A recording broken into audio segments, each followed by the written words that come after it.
You get me, get you. You get me, feel it, you. You get me, get you. You get me, feel it, you. You get me, get you.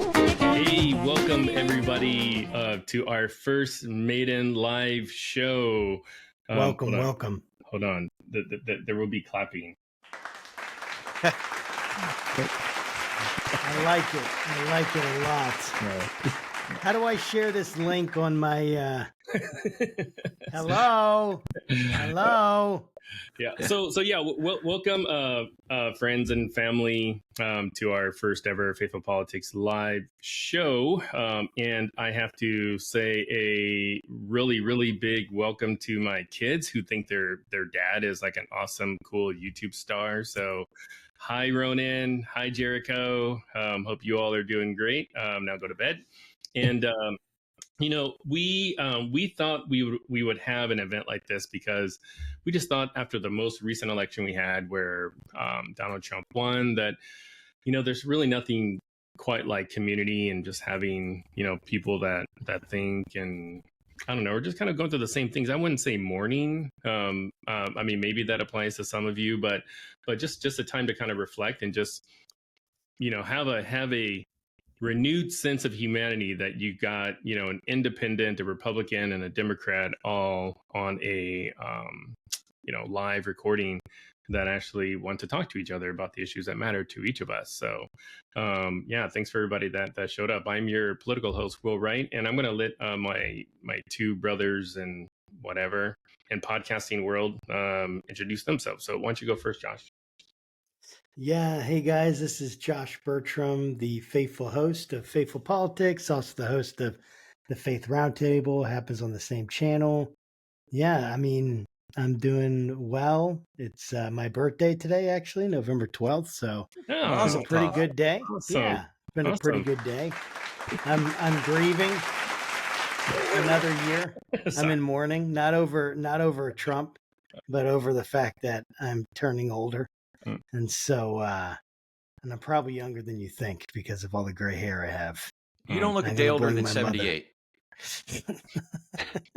Thanks. You know, I did have some, I did have some college students that I was working with one time. And they're like, you know, Josh, like when I'm in my 50s, I want to be like you. And I'm just like, what? I about lost my mind. Anyway, that was when I was like 37 or 36. So yeah, doing well though. Yeah. So you, Corey, what's happening, Captain? thank you for including me. This is really nice to be with you, fellas. I am the host of Talking Politics and Religion Without Killing Each Other, your arch rival at this crazy intersection. I'll just say it. I am an independent. If you looked at my ballot, it's got a little bit of red, a little bit of blue. You know, if you looked at the issues I voted on, kind of the same thing. But in terms of the presidential election, I am in mourning. I see this a little bit differently than a lot of folks who are still Republicans, because for me, what was fundamental is I'm a Christian. I was raised in a very observant Jewish household. We went to an Orthodox synagogue, but I became a Christian when I was 29 years old. So starting with Torah, prophets, histories, you know, and then getting some of those gospel accounts and the letters and, you know, rounding out the whole collection in my late 20s. And now I am in my 50s, but, you know, I take my Bible very seriously, and the words, actions, and character of this individual who is the once and future president does not align with that which I use as my compass, morally, spiritually, theologically. So I am in a bit of mourning, but also just as an American, I've come to really become a passionate student of our Constitution, in particular the First Amendment. And I do think that at least a few of those 5 freedoms that are articulated right there in the First Amendment are at the very least going to take a step back and going to be tested even further than they were in the first administration. So for those reasons, and we could, if you want, we could talk about some of the specifics, but I do want to talk about that. That's very interesting. Yeah. Well, Josh, since Corey kind of opened it up for us to just kind of talk about, you know, how we're feeling about the election, like on a scale of, hey, you know, I'm fine to I'm moving to Canada or Mexico. Like, how are you feeling about the results? I mean, I feel I kind of had a sense of dread for either candidate, to be honest with you. I was in a conversation last night, and someone said that they're like at different points in the night, whoever was winning, I kind of felt this sense of dread, and I think I felt that way with both candidates. You know, I've done enough listening and talking to experts here on the podcast that I'm am I getting brainwashed by the libs, or is it just like what's going on where I just feel this kind of apprehension, deep apprehension about Donald Trump, and I say that a little tongue in cheek because I could give you several reasons, you know, why I feel concerned, and I'm sure that we're gonna talk about that. I'm not sure if I would have felt less concerned like about Kamala. I was kind of thinking it would be a Kamala White House with a red Senate and state. And of course, that's not, I mean, Senate and House. Of course, that's not what happened. And I think, yeah, I also think that, man, people paint this thing with pretty broad strokes on what people think and how they think and what someone's vote implies about them as a person and their character. And I just think people aren't necessarily that simple. Yeah, I'm looking forward to digging into some of the things that you guys are thinking and just wondering how, like, should we really be that concerned, or are things getting overblown? And I think digging into some of the stuff and helping people that are listening or will listen to kind of open their minds and their thoughts to what's going on and new perspectives. I hope that we can do that tonight. I'm excited about that. Yeah, and I should say that if you are watching us, you know, wherever you're watching us from, if you leave comments or questions in the chat, we are going to allow some time at the very end for Q&A. So feel free to, you know, put stuff in there, keep it clean, or not keep it clean. It's America. Do what you want. So, This is but America. America. But you know, Corey, I am curious since you said that you are in mourning, you are really kind of taking this loss or maybe win, is maybe more apt to say, of Trump pretty hard. Like how much of how you are feeling right now grounded in like reality, and how much of it is like hypothetical, like I don't know, but it seems like he could do this, you know, versus no, like he has done X, Y, or Z, and he continues to do X, Y, or Z. So, you know, me believing that he's going to do A, B, and C makes perfect sense. Right. That's a totally fair question. And I think there has been no shortage of hyperbole thrown around about the prospects of a second Trump term. I do think that The Atlantic, their January 2024 edition, quite a few of the best writers and thinkers in the country, if not the world, did a lot of pretty good work on what this could look like. Some was a little bit more theoretical, as you say, than as you might say, than others. But again, I think if you simply take a look at the First Amendment, what did he actually already try to do in terms of freedom of assembly? That's one of the freedoms articulated in the First Amendment. He already did try to deploy troops, whether he was talking about having rubber bullets shot at them or actual bullets shot at people peaceably protesting, peaceably assembled. He's already tried to do that. He has a long record of getting in high-pitched battles with individual journalists and journalistic outlets. So I think it's very realistic to think that he's going to be unrestrained in terms of the volume that he turns up, which is an infringement on the freedom of press. The freedom of assembly related obviously to the freedom of speech.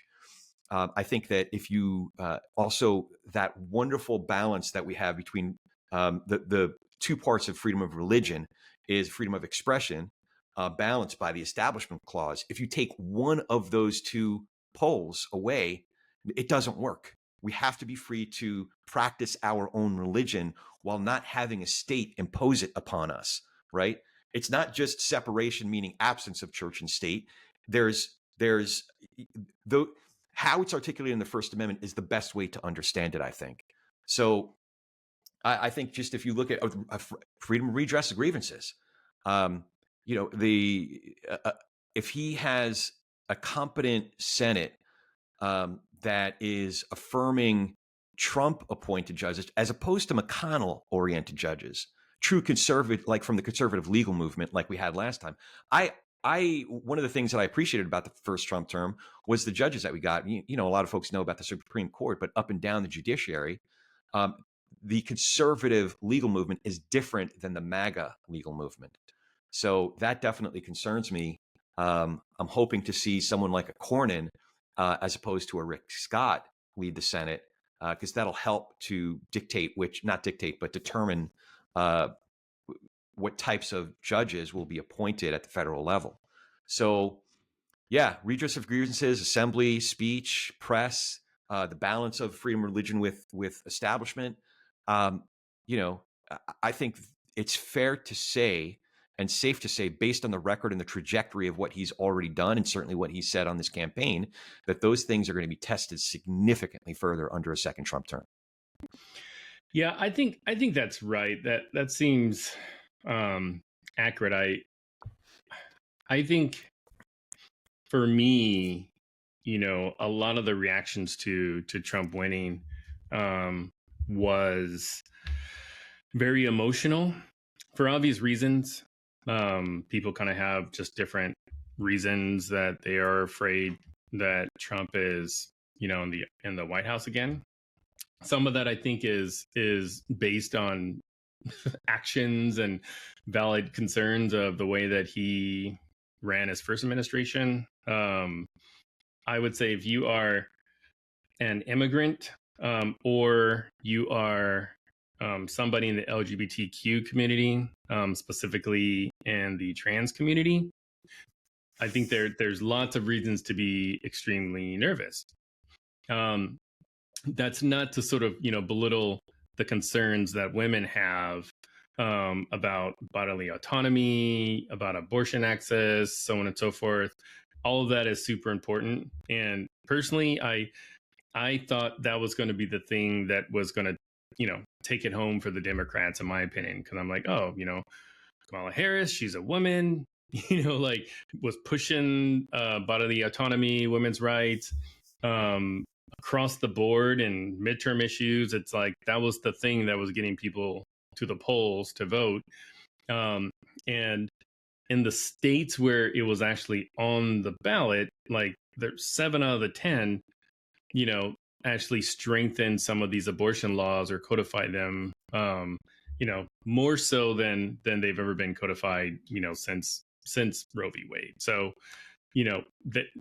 is that a positive? Sure. But, are there still legitimate concerns that the Trump administration isn't going to try to do something that's going to kind of circumvent like the gains that the women have made or that those in the trans community have made as well? Because like there were quite a bit of wins for people in the LGBTQ community. I wrote a blog about it recently on my Substack, where there's just like a long list of folks that, really kind of seemed like they defied the odds, whether it's in Kentucky or some of these other red states.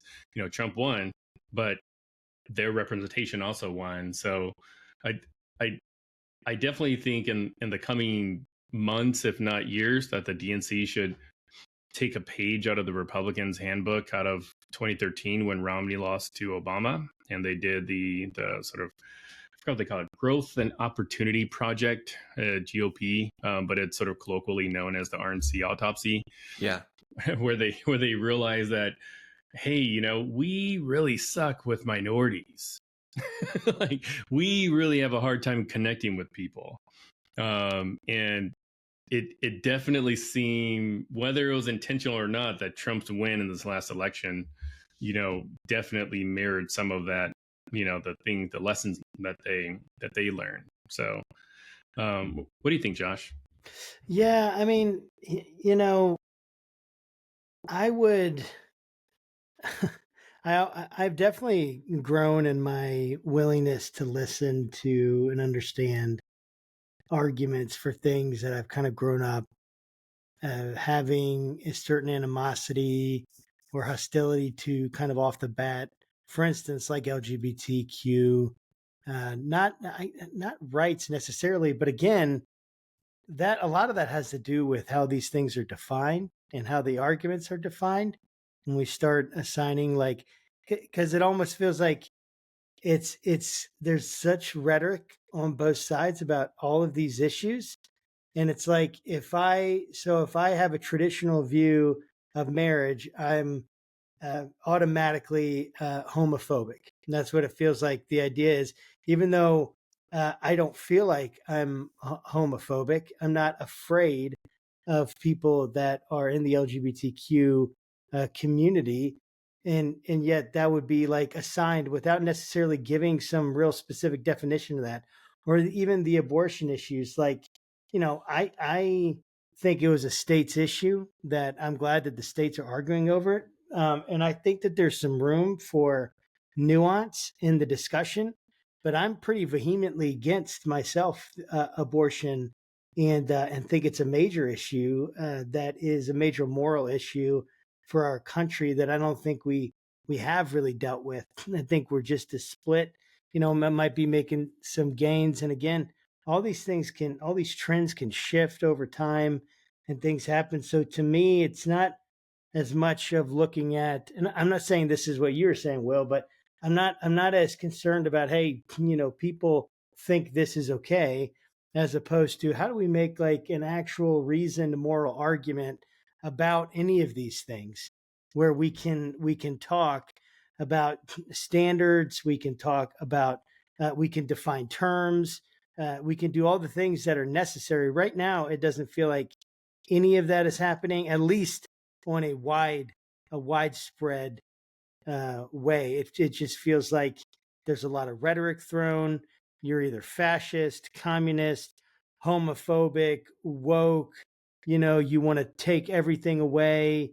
Like, it's just like there's no real sustained argumentation and some kind of attempt to really understand each other and the reasoning and the moral reasoning that either side has. And so it's interesting to see what's going on and the trends in our nation. And yet at the same time, these major issues have not been somehow like decided, as if they, well, we know that abortion is a good thing.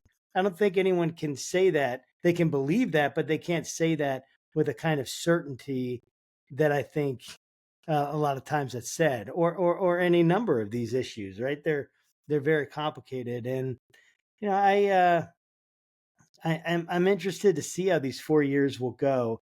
I don't know, like, one thing I really am wondering about is if we could get definition to some of these, like things like transphobic, homophobic, even things like racist and sexist, because it seems like there's a very convenient labels and categories to put on someone or a set of beliefs and thinking that automatically, it's like the word has such negative connotations that it automatically like disrupts argument from the beginning, just because of the way that it's said. Like, a really easy idea there is like pro-life, as if people that support abortion are not pro-life, like they don't like life or care about life or have any kind of nuance to those issues, or pro-choice, as if the person as if people that are quote unquote pro-life are against choice at every level. They're loaded terms. They're not neutral terms. And so they can automatically kind of weight the argument to one side just in their use.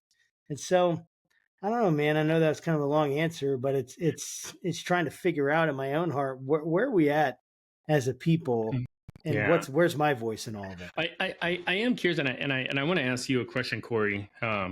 Before I do, I as we were recording, I received a text that my kids missed my hello, so I want to repeat the beginning and say hello, Ronan. Hello, Jericho. Hi, Jericho. Hi, Ronan. Hey, Ronan, Jericho. So Corey, what Josh was just saying about defining terms, and I actually really think that's very. I think it's true. I think that having sort of a defined set of terms is good, but like, who defines those terms? Is it the affected group that defines them, or is it society as a whole like defines them? Because we had a person on the show to talk about just being Jewish. I asked him questions about like what does it mean to be anti-Semitic? Because when people talk about racism, they're just like, is saying the N-word mean you're racist? And I'm like, it's hard. Like, who's saying it? Like Dave Chappelle? Like, no. like Mel Gibson? Probably. So I think there's a spectrum. So in your mind, Corey, is when you look at Trump, a lot of different sort of like labels have been sort of ascribed to who he is. Like, do you think that the label of racist, fascist, like any of those things, like really define who Trump is? There's a lot of defenses against labeling him an explicit racist. To say he's a fascist. So I try to avoid using terms that are being bandied about on the social media sites and kind of these popular, rhetorical bits of ammunition. I try to avoid those because it creates a stumbling block for more meaningful connection. We can examine his actual words, actions, and character, and then to illustrate what that looks like. So, I'm not gonna tackle abortion, but I can tackle gay marriage right now. And frankly, I think that the work that somebody like David French, a very prominent conservative legal thinker and litigator, did in the early 2000s has helped to bring a lot of the decisions that the Supreme Court ultimately made to a good balance where, because of Obergefell, marrying, gay marriage is legal, right?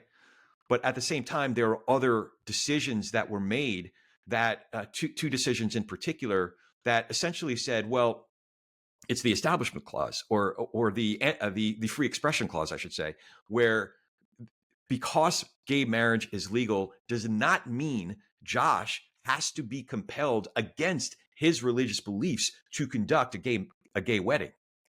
So I think that's the correct balance, to allow somebody to walk in their faith and their, how they've come to interpret their moral theological convictions, while at the same time respecting the fact that we live in a pluralistic society.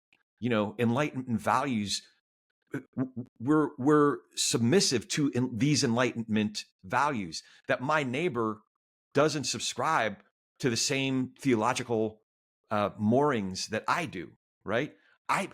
Now, here's the thing. We're in the Trump era now. You take somebody like David French that I referred to a second ago, prominent conservative legal thinker and litigator who helped to bring many of these seminal cases to bear and won them on behalf of conservatives. Not only is he not welcome at any gathering of Republicans nowadays, he was literally canceled by a very prominent Christian church. So he's seen people like him on the political side, people like Liz Cheney and Adam Kinzinger. I'm sure you guys have talked about this. I mean, they have impeccable conservative voting records during their legislative careers, and yet they don't bow down to the preferred idol of today's Republican Party. And they're seen as outcasts. They're seen as worse than outcasts. They're seen as someone, Absolutely. as people who are worthy of, I don't want to get, I want to avoid hyperbole, but Trump has not been reserved in his language of what he thinks of characters like Liz Cheney. So, How do we work through hyperbole? You know what I mean? Like, how do we work through? Because this is a big part of this argument. Is that, hey, you have Trump and he's being hyperbolic. Jesus was hyperbolic, right? sure. I mean, like anyone I who wouldn't has say started hyperbolic. to study. I would say those stories just resonated. You use illustrations Well, and but I mean that's a references. technical term, like from scholarship that that that he uses hyperbole. Like for instance, some scholars disagree that this particular thing was hyperbole, but the idea of cutting off your hand, right, Mm, when you sin, if it's better to go through life with one handed essentially than to live with two hands and find yourself in Gehenna or hell, and so the idea of like, hey, there are times when Jesus will say like, hey, is Jesus really saying we need to cut our foot and our hand off and go through maimed? That kind of idea of what hyperbole is, and just thinking about then with Trump, like there are people that are very afraid, and so the question is, how do we judge? How do we judge whether or not we should be concerned? How does someone who's listening and hearing they're a Trump fan, and if they haven't already turned this off because we didn't worship Trump, sorry, but we are glad you're here. I mean, we want to have more voices. I know I do. I can't speak for Will, I guess, on that one. More Trump voices, but it is. There's a lot of people that are very concerned, and I think that we're going to have to work through that because I heard the same kind of rhetoric about Obama, and all my conservative friends that were very concerned about Obama, that he's going to do the same thing that Trump is essentially being, that people are concerned he's going to do. But I haven't seen as, he didn't, number one, in terms of like anything like after he peaceful transfer of power. And I think people want to know like, hey, it just seems like he's just running his mouth. Is it running the mouth or there's more? Sorry. Yeah. yeah. I've been So talking. a couple of thoughts. One is, and forgive me, Will, for if you had, one is, I take great pains when I'm talking to friends who I'm not sure. A lot of my friends who voted for Trump won't say they voted for Trump, but at the very least, they'll make it very clear they didn't vote for Kamala. So I have dozens of friends who either voted for Trump or voted for third party, but are somewhere in the anti-Kamala, anti-democratic, group of folks, which are a majority of people who voted in this election, right? So I take great pains to make a distinction between Trump himself and dear friends and family members and work colleagues who ended up voting for him, right? But within that, I also know my own limitations. So there are people who mimic Trump's words, actions, character that I have no patience for. If I'm getting lobbed IMs from a guy I graduated high school with, and every chance he gets, hey, your boy Biden, blah blah blah. My boy, what are you talking about? Why do all you? Any question that starts with why do all you is not a good question for me. So I'm not going to engage with this dude. Some people, I just have to know my limitations. I'm not Jesus, so I'm not Sure. all things. I can't do that. But there are a plethora of people, that I can have very not just meaningful conversations with, but nurture relationships with. Because the fact is, despite how I feel about Trump, and it's not based on my biases that I then filter everything he says through. It's based on every day his words, action, character, right? That my filter is scripture, right? So, but despite that, like not everybody shares that order of priorities or way of looking at things. I can still have meaningful relationships with a lot of folks. So that's one. But there's some things I might push back on, like if as much peril as I put myself into in getting into a debate with a pastor. I I will Debate say, away, brother.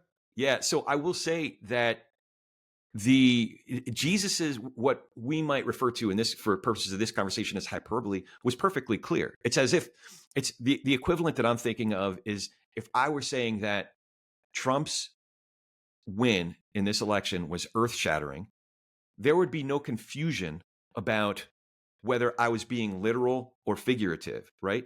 And I think a lot of Totally. whereas Trump, that's not the case. We're still Right. debating about whether there are, good people on both sides, and he is, I think he's feral. He has this feral intelligence where he knows where he's living in the ambiguity for that very purpose. Because whether he's an actual racist himself, he wants the racists to support him. Not. So that ambiguity works in his favor for the very people that I know I cannot have a conversation with. So yeah, I was thinking of what Jesus said on the cross. Though the people of his, and they're my people, these are Jews we're talking about, right? So they knew what those references were. My God, why have you forsaken me? We get all caught up just on that. And it's worth getting caught up on just that, right? But if you know your Bible, which everybody of his family and his neighbors and first century Israel did, they know it was a direct reference. They know the reference, right? They know the reference to the Psalm, that's a reference to the beginning of a Psalm that ends in victory, right? They knew what that was.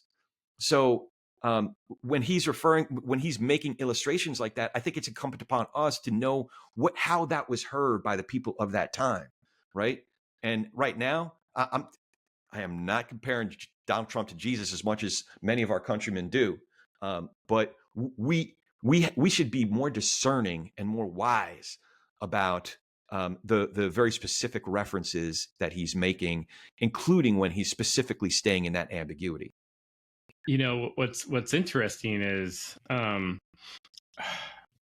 Trump's support with evangelical Christians hardly budge one way or another. If anything, there's reason to believe that it actually gained a few points, because we spoke with Sam Perry, who, if you don't know who he is, Google him, buy all his books. He's great. He's probably one of the nation's smartest brains on Christian nationalism.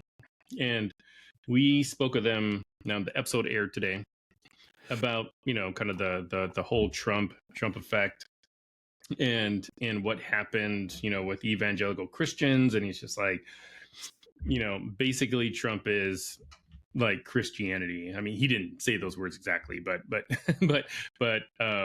that's what I got out of his description of the evangelical support that we got in exit polls. And he made a comment that I rings like I'm still thinking about what he said, and I know Josh will agree with me on this, where he talked about evangelicals' views on the role of God in picking a president or something like that. So they did a survey while Trump was still in office, something to the extent of, what role does God play in picking a president? And it was like 80-90% evangelicals said, yep, absolutely. He plays a role.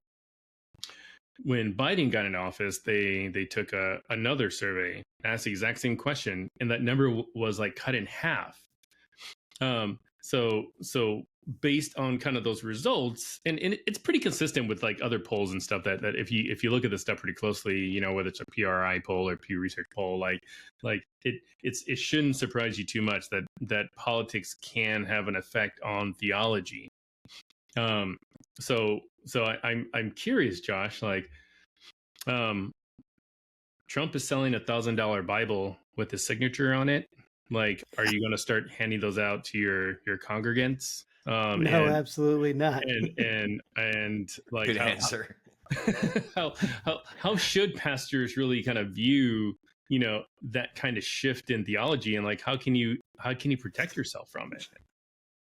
Well, man, I think that the trend that is obviously there, that our theology many times, if not is driven by our politics, is certainly very heavily influenced, is something that I never recognized until I got probably in my 30s.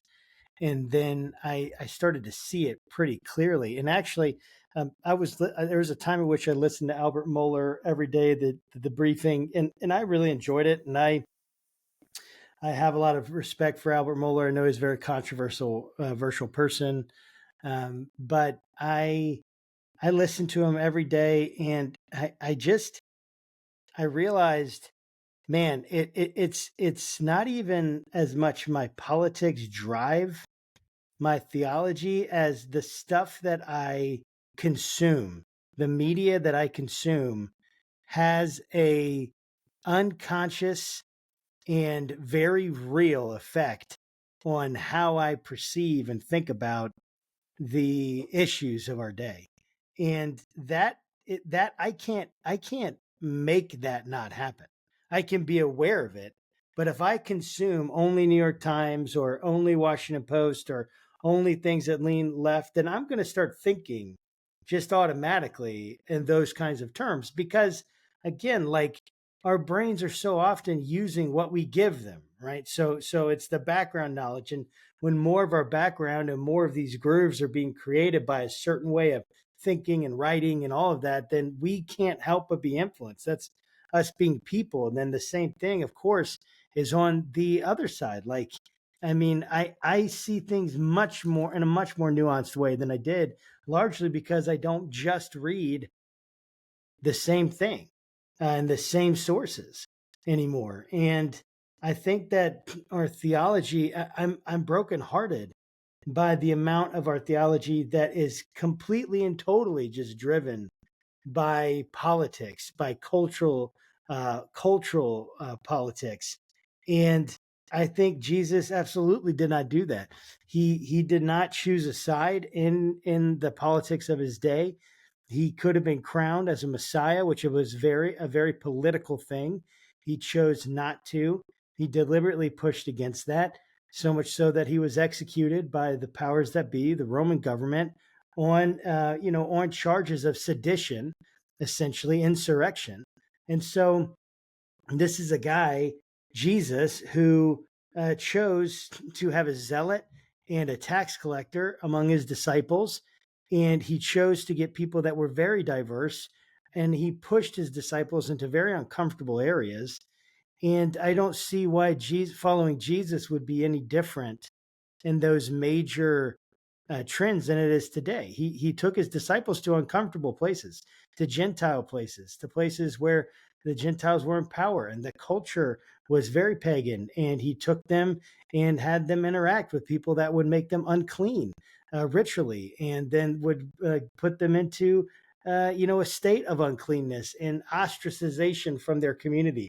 I mean, he pushed things so much, and it's like, why do we think all of a sudden Jesus has now changed his mind and he just wants us all to be homogeneous and monolithic, and oh, by the way, we should choose to align ourselves with power as Christians, with earthly power?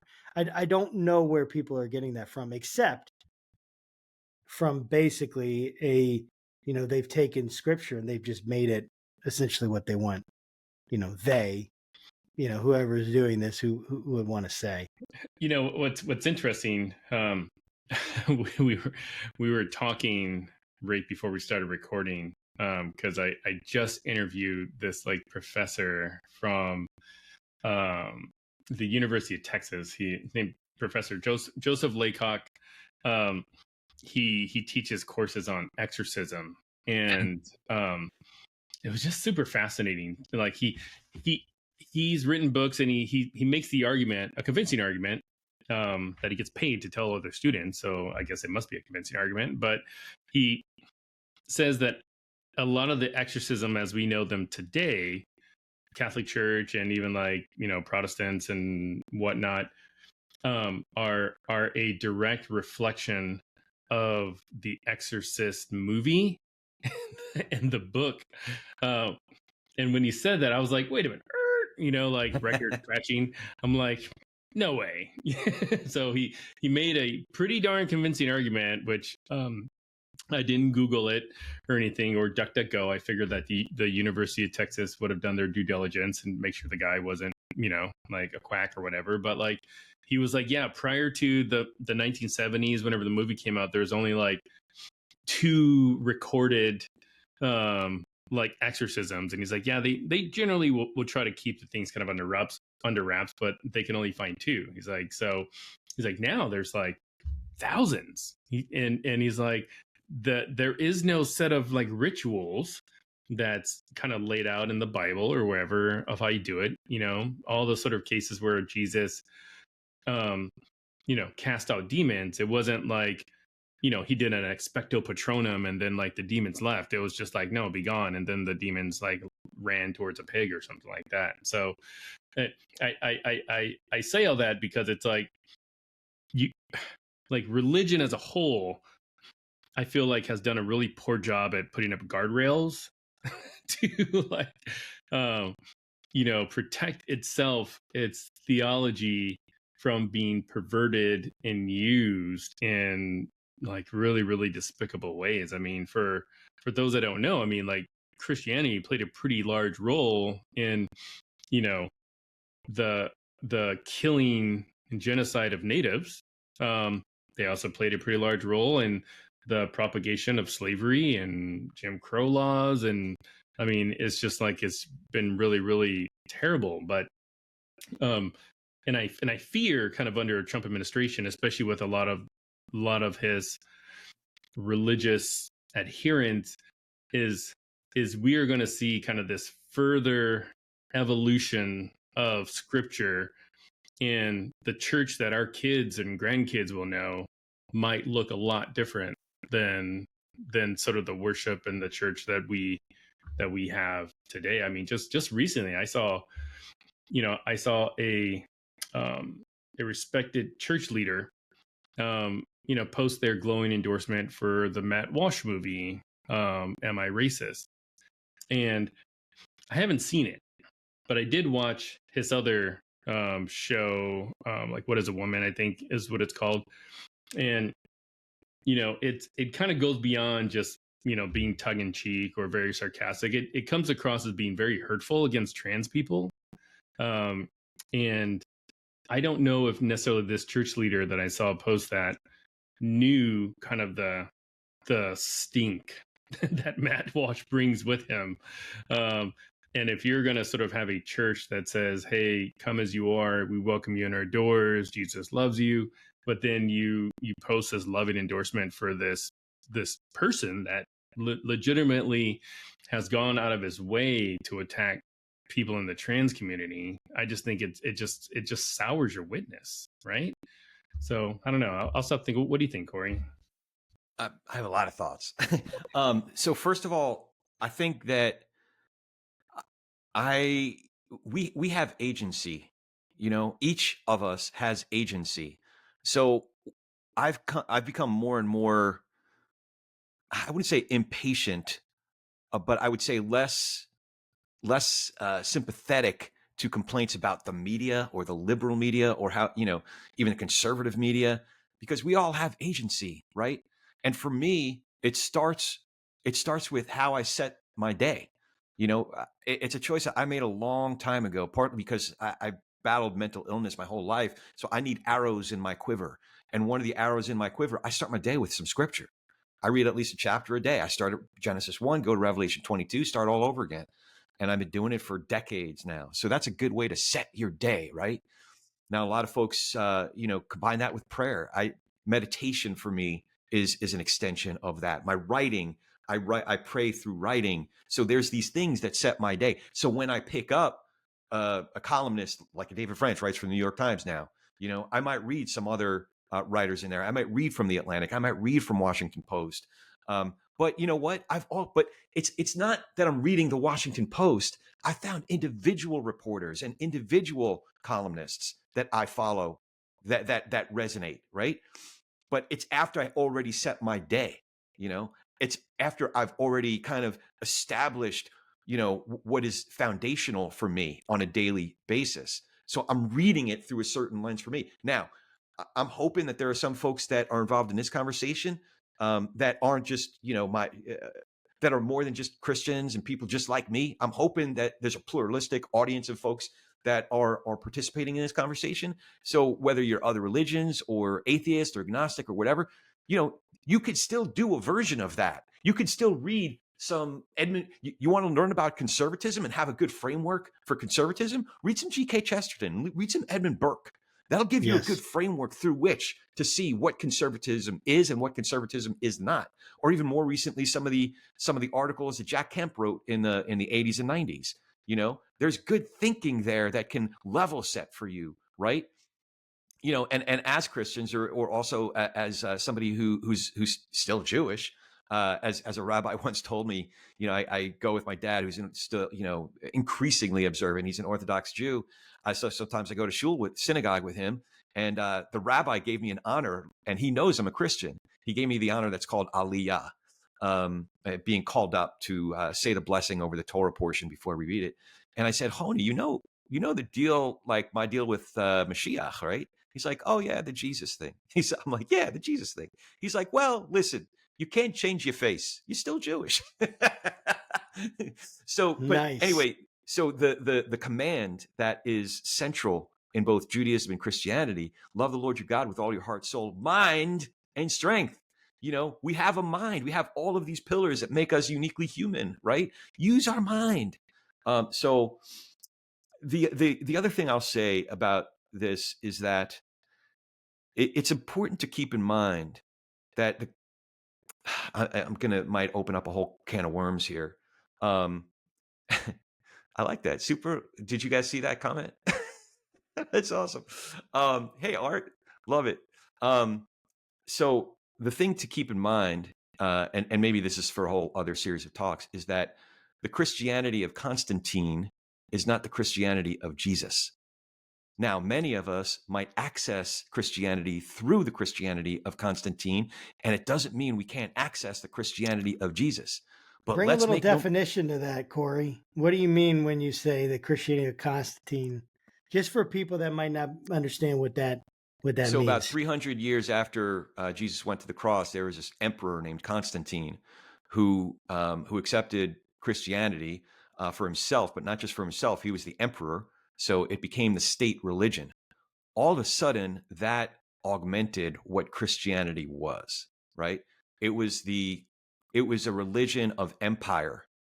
So I think a lot of us have been born into a religion of empire and not the religion of Jesus. Jesus' path to victory was not through, he could have snapped his fingers and wiped out the entire Roman army and wiped out every one of his interlocutors that he disagreed with. But what was his path through to victory? How many of his victories were seen as losses in the short term? And his ultimate victory was through the cross. It was through the cross. It was through death itself, the ultimate loss that many of us see, right? Now, you want to talk to Matt Walsh about a victory through loss? That will not register with that dude. That will not register. You bring in scripture, the words of Jesus itself. I'm telling you right now, boys, I have been kicked out of more than one Bible study by simply saying, hey, fellas, let's keep reading. This thing that you're using at the top of Leviticus 19 to say all immigrants should be booted out. Let's read the rest of the chapter, because it says, if we read the rest of the chapter, it says exactly the opposite of what your political prejudices are. You're only focusing on a half of a verse, one somewhere that you took with a scalpel and ripped it out and say, this is what it says because I want to believe this first. My political prejudice first, back scripture into it. That's another word. Another word for that is idolatry. So the Christianity of Constantine, the Christianity of empire, is not the same thing as the Christianity of Jesus.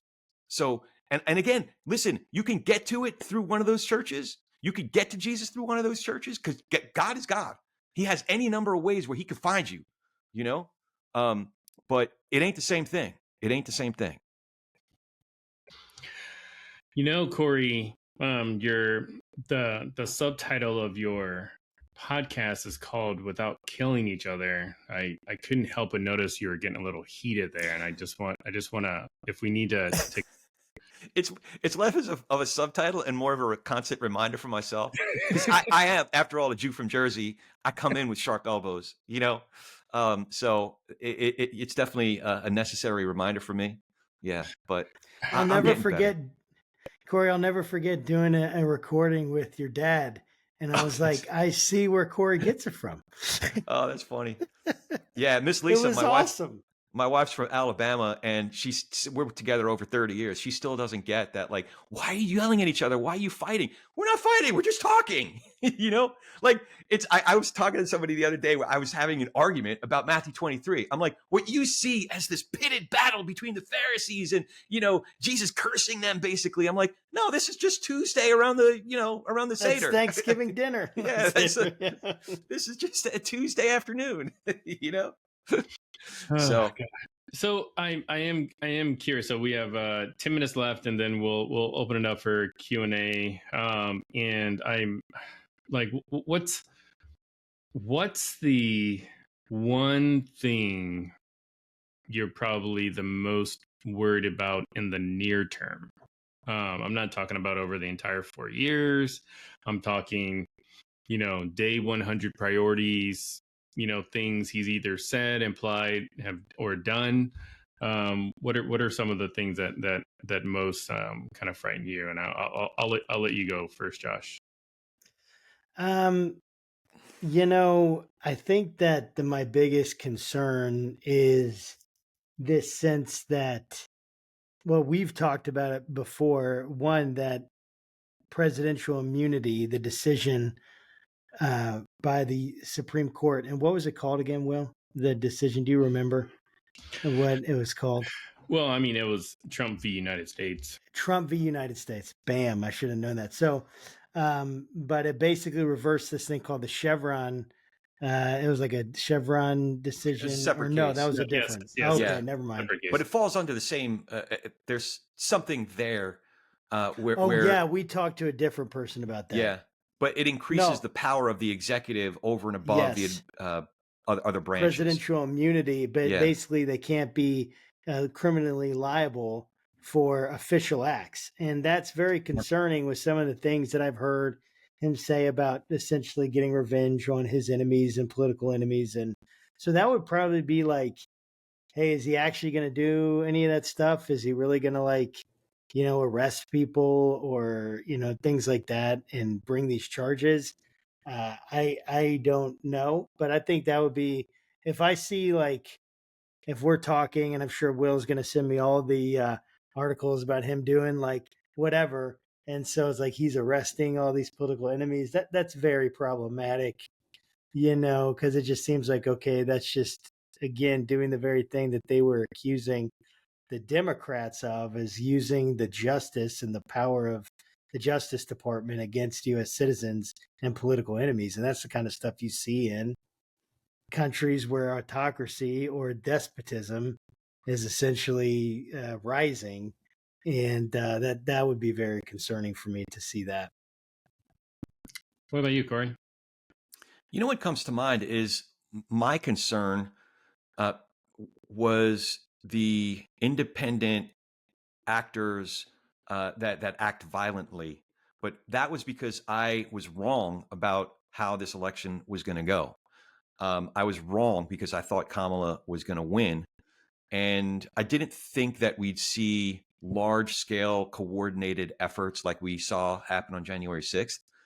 But I did think that more incidents like what we saw leading up to Election Day with ballot boxes being bombed and lit on fire, I thought that we would see that. So one bright spot, if you could call it that I took away that night, immediately Wednesday morning, I thought, well, I guess we ain't going to have another January 6th.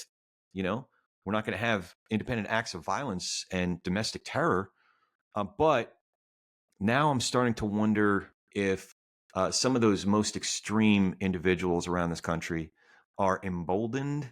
I see it in my own town that those oversized flags on people's vehicles, they ain't going away.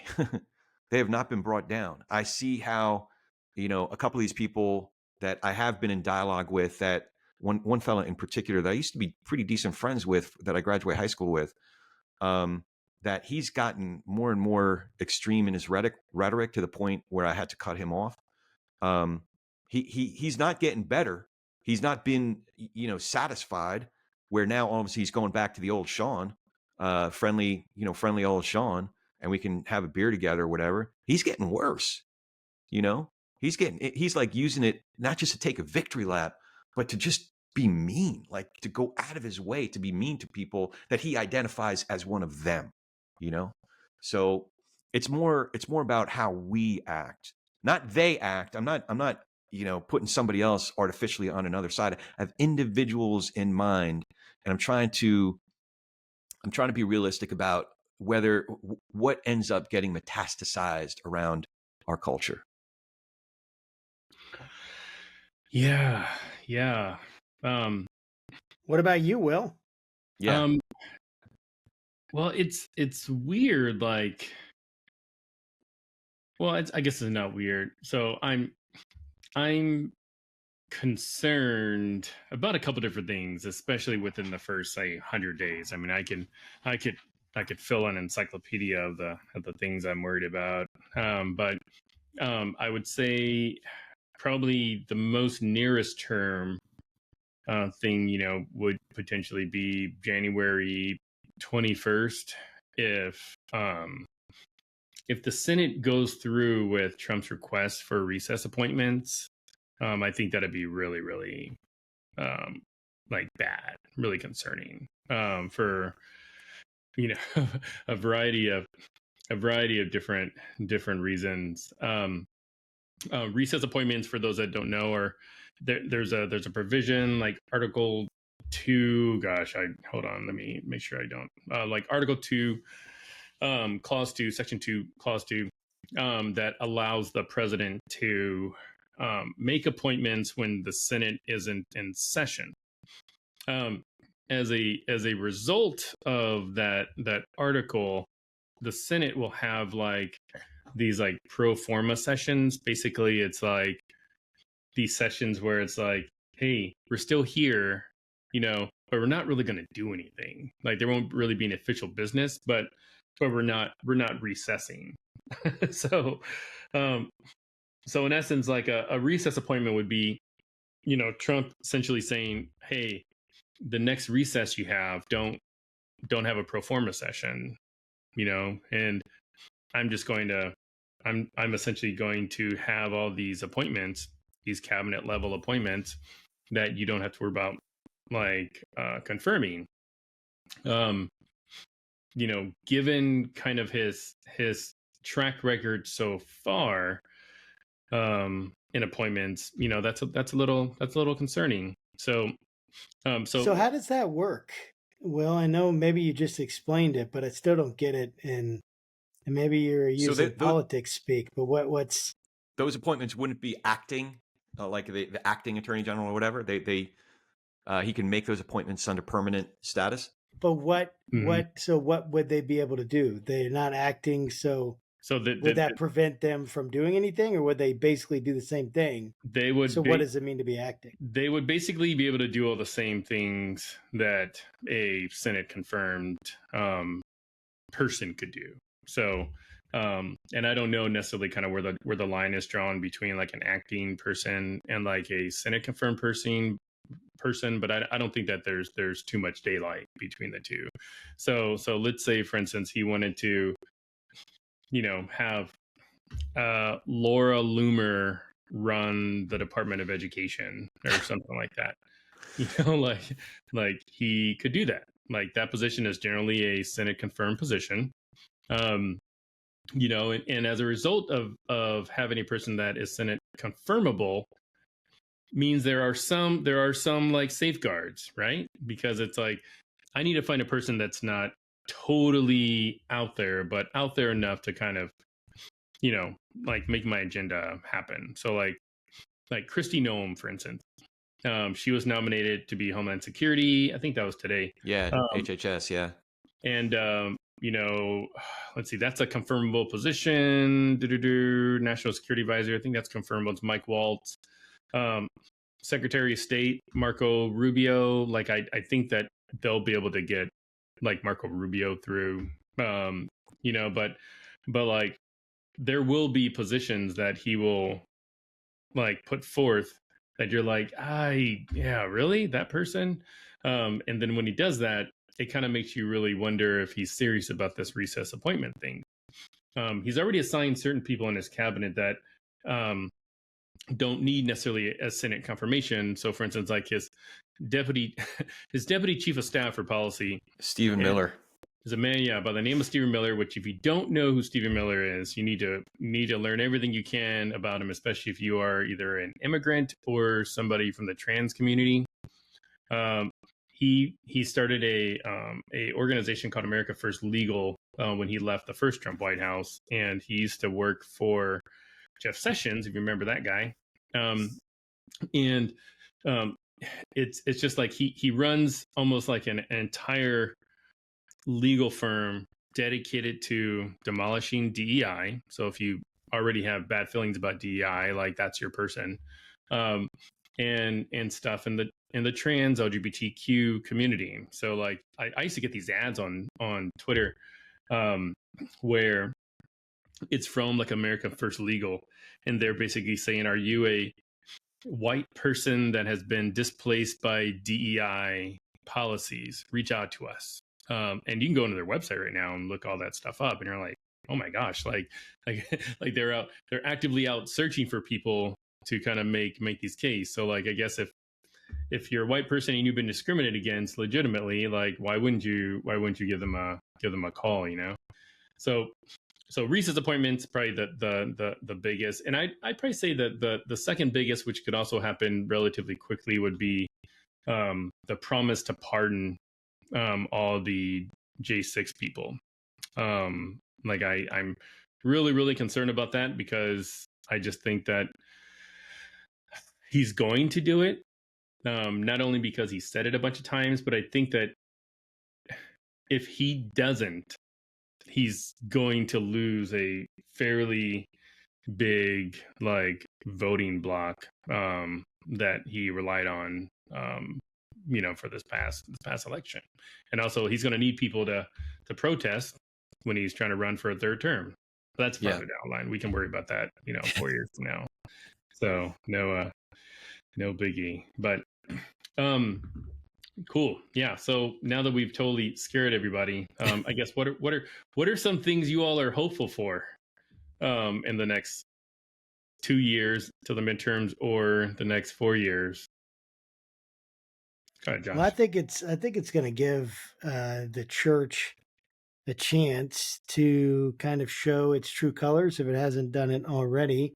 And I think probably, obviously in many ways that, church, that's such a broad statement, it's made up of a bunch of individuals with their own desires and incentives. And so I do think, though, it's going to give us an opportunity to stand for the things that are right. And I think that there's going to be more and more leaders who are kind of like, hey, I don't like this mix of politics and all this power grabbing in the church world, and so I want to stand against that, or I want to be a voice for reason and working in a pluralistic society and working together. So I think in some ways there's going to be a reaction, and so certain voices of reason may be lifted during that time that can give a different perspective,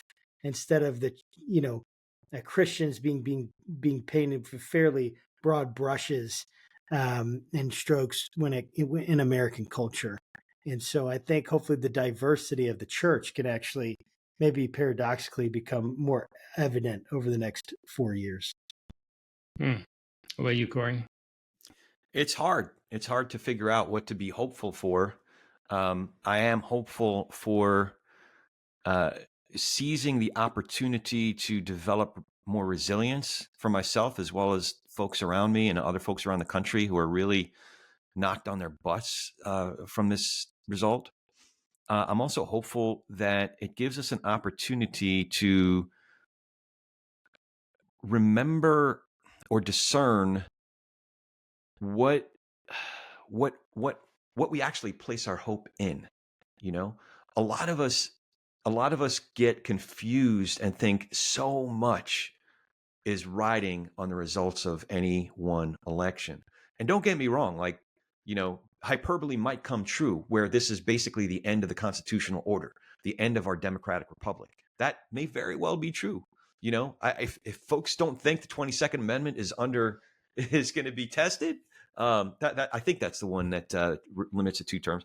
We're going to figure it out. I think there's a better chance that Trump dies of natural causes during this next 4 years than he says he's going to submit to, you know, the second, just opting out after the second term.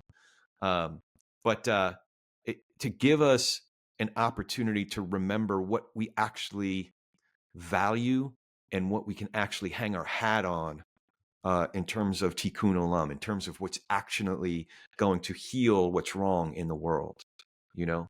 So I don't know if that can be considered hopeful, what I'm hopeful for, but I'm trying to, maybe if we talk in a year from now, I'll have a better idea of what I'm hopeful for. That's true. Well, I mean, a year from now, who knows what can happen? I mean, we all could be thrown in the gulag for saying negative things, which is funny. There's all the wars are going to be done. The economy is going to be booming. Come on. Everyone's going to be happy. It's true. Trump is magic, man. Trump is magic. You know, the very next day on Wednesday, China's going to pay us just to be, because they love us. They're just going to give us money. And they're going to figure out all our debts. Don't even get me started. Don't even get me started. Yeah, when the Hamas leader demanded that Israel, you know, surrenders everything, including Jerusalem, the story was written in such a way where it's like, well, see, Trump was just elected, and now they're calling for peace. I'm like, what? All right, so here's my. I made a list. Here's my list of things that I'm hopeful for, especially under the Trump administration. Hold on, what happened to it? Oh, there it is. So number one, Trump is going to end the war in Russia and Ukraine within 24 hours through negotiation. So thank goodness. He also pledged to uphold the Affordable Care Act, which I'm happy about. He also pledged that he's going to keep Social Security and Medicare. He is also going to not tax tips. He pledged to eliminate taxes on tips. Hey, awesome. He's not going to tax Social Security. He did propose ending taxes on Social Security benefits to help support seniors on fixed incomes.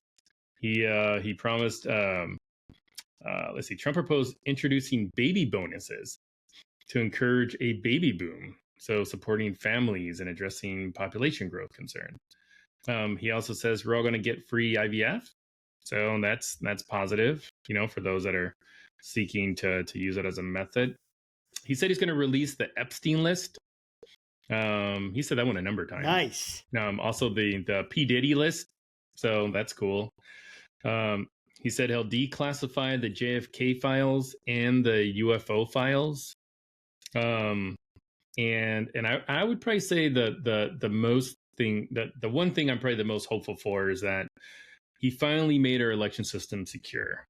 So the last 4 years, he certainly tested it. Yeah, there's a lot of concern about our elections not being secure, and I haven't really heard anything out of the Trump camp at all. So I'm assuming that's a tacit approval about the great work Biden has been doing, making sure that, you know, he can actually be elected fair and square. So he said there is an irony there, by the way.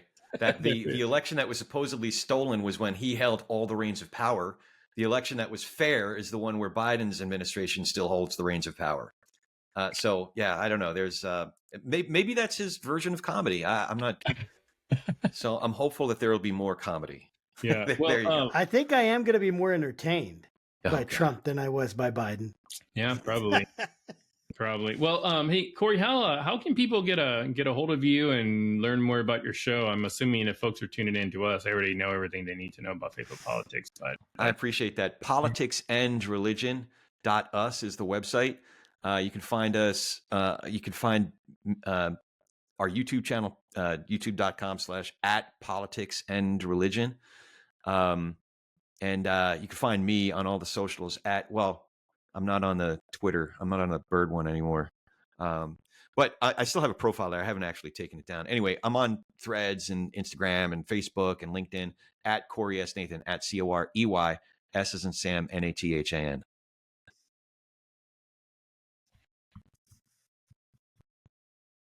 You're muted, Will. Oh, thanks.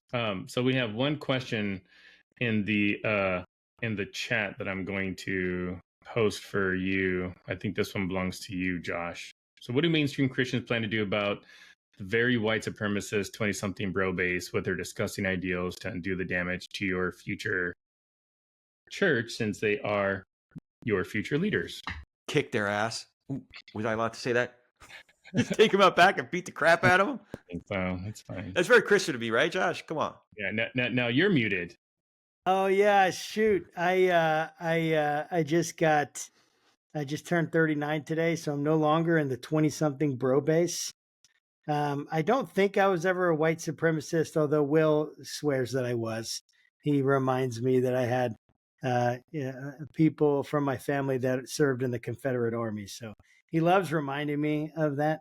And I just love him for that. And I think that, I don't know if they're going to do anything differently. I guess I just hope that on individual levels, that people can get affected by relationships and be drawn out of those kind of toxic environments. And yet again, once you start consuming something and consume it because it meets a need in your life or whatever it is, your brain will start to be very attracted to that and very comfortable with that and very uncomfortable with anything else. And it's just very difficult. But there's nothing that the gospel can't change, man. That's my heart, at least. So my more serious answer to that question is, I'm going to keep on going to those Bible studies. I'm going to keep on going, walking into these conversations. And my most frequent refrain is, all right, let's keep on reading, meaning reading scripture.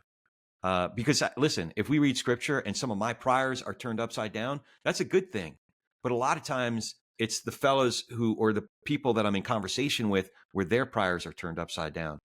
And I don't need to be right. That's the thing. I don't need to be right. I just want to have enough impact to keep on reading the word of God with folks that have hijacked the word evangelical, have hijacked the name, the label of Christian. All right, let's do it then. Let's do it and see what the word talks to us about. Right. So that's, and the other thing, I've come to this conclusion, and it's kind of related to how I do evangelism, is that there are some people who I think can have one conversation and see a 180-degree turn and bring somebody to the Lord right then and there. I ain't one of those guys. So I am looking, the way I do evangelism or persuasion on something like this is I'm looking for opportunities to concede, right? I'm looking for opportunities to take the L so that I can keep on coming back for the next conversation. And, and nurture that relationship with the proper expectation that all I hope to do is maybe have not 180 degrees of influence, but maybe 1 degree of influence, while at the same time keeping in mind that they'll have the same influence on me. I want us both to arrive at that Monty Guzman epiphany of like, I never thought of it that way. But we both have to have that disposition in order for it to be realistic. So maybe it's not the answer. Maybe it's not the answer you were hoping for, but I want to piggyback on that because I don't think I actually answered the question. I was a little confused by it. But I agree. I was confused. Like I just wasn't hearing it right. But I agree with what you said, Corey. Like I can't worry about what the wider church is doing. I just can only worry about what I'm doing and the influence I have. So what do? I have a podcast with my liberal friend and we talk about things. I try to hear people. I try to understand. I try to preach the scriptures, not just, hey, here's what I think, but I try to help people get their own tools before so they can understand it, so they can ask the questions, so they can move forward in their own faith. I try to confront people with what Jesus actually said as best as I can. Yeah. And continue to get better at that. And then I think that there are certain white nationalists that might say, oh man, that's a good, and then there are probably many that won't, but I'm going to do everything I can to try to foster an environment where, believe it or not, a white nationalist and a Antifa could be in the same room and wrestle with the teachings of Jesus. That's my hope. I'm not sure if that's attainable, but that's my hope, and that's what I'm going to teach. Making my efforts towards. Yeah, I just want to say one thing on that note, and Josh kind of touched on a little bit is that the like we pride ourselves in talking with people we don't agree with. It's a I don't know, it's a skill I guess you have to build, because it's not a muscle that I think everybody That's has, really good, Will. You're right. exercise, like your Kegel, right? Like how many are doing Kegels while they're watching this? Like I know I am. It won't get stronger if you don't exercise it, right? I just did 20 just right then. So like listening to shows, podcasts like ours, like Corey's, you get to see that, because it's funny whenever people are like, our guests are like, hey, tell me a little bit about your audience. I'm like, well, this is the only show where somebody can watch a progressive talk to Kevin Roberts from the Heritage Foundation and watch a pastor talk to the co-founder of the Satanic Temple. I was like, find me another podcast that does that. I was like, so, coming to a show like ours to actually see people interact with folks that culture, society has told you should be mortal enemies, I think is a good way to start stretching that muscle. Like the longer you can just watch this and be content that they're not going to fight. Because I think that's part of it, right? Like you watch those panels on whatever news show, and they put like, the white nationalist next to like the NAACP president, and you're just like, you don't necessarily watch it because they're going to say something profound. You're like, okay, oh, that comment right there. Oh, and like you wait for them to attack each other, and then you go off and complain that the media is like so stupid, Well, it's like they knew you were going to watch it. Yeah. Like that's why they put those people on there. Yes.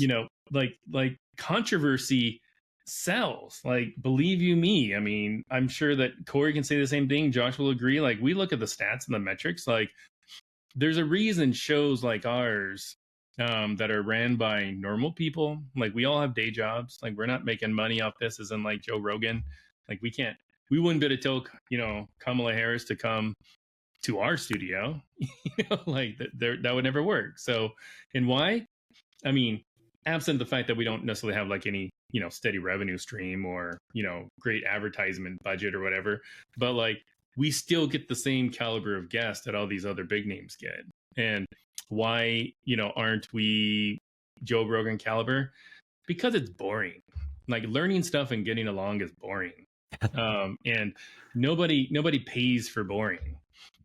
There's a reason that like UFC makes so much money, because like it's flashy, and it's like super, like, I don't know, violent, and that sells. So but like I don't think that anybody here on this call would be willing to kind of sacrifice what we feel is important, with regards to like our ethics and how we talk to people, because politics is all about building coalitions, and you're not going to build a coalition if all you're doing is fighting with the people that like you need to be part of your coalition. So if trans is a big thing for you, you need to find friends that not just care about trans rights, but care about the things that are going to win elections, and then convince them why trans issues are important to you. And then you fight for their like issue, then they fight for yours, and that's how you build coalitions. So could I answer one question I saw come up in the chat? Oh, I think you just highlighted it. Yeah. So Catherine asks suggestions for dealing with fear. It's a really fair question, Catherine. I have learned a practice called noting, and it is a practice. And what that is, a lot of time, because so meditation for me is not a religious practice. It's like a physical practice that changes like the electrical patterns in my brain. I kind of studied with a neuropsychologist. It was one of the arrows in my quiver for dealing with the mental illness. Yeah. And it literally does that. Like it physiologically does that. It changed the electrical. So one of the practices is this thing called noting. Noting is your breathing or whatever you're focusing on. Sometimes some people are more auditory, so they're focusing on sound. Either way, you're focusing on something, and being human, thoughts enter into the thing. Now, anxiety and fear, a lot of times what's happening is those thoughts begin to consume you and define you and be you. So when you note a thought, what it's doing just by noting it, saying, oh, that's a thought. And sometimes you could dive a little bit deeper and say, that's an unpleasant thought, or that's a pleasant thought. What you're doing immediately is separating that thought from you, right? So it's not an entity that defines you or is you. It's a separate entity from you, which allows you to let that thought pass. And when people refer to that as a practice, it literally is a practice. So because your thoughts can run away from you, all these different possibilities that we're talking about, what we're concerned about, that's when you begin to become consumed by it. It's not easy, because for all of us, we have a lifetime of habits that we've developed, and for me, for a long time, my thoughts would, as I understood it, begin to coil around me, and it took me a lot of time to shake it. But practicing noting that thought and letting that thought pass. So that way I can stay right now. I can stay, in this reality, talking to my buddies, Josh and Will, and here, seeing a question from Catherine. So, yeah.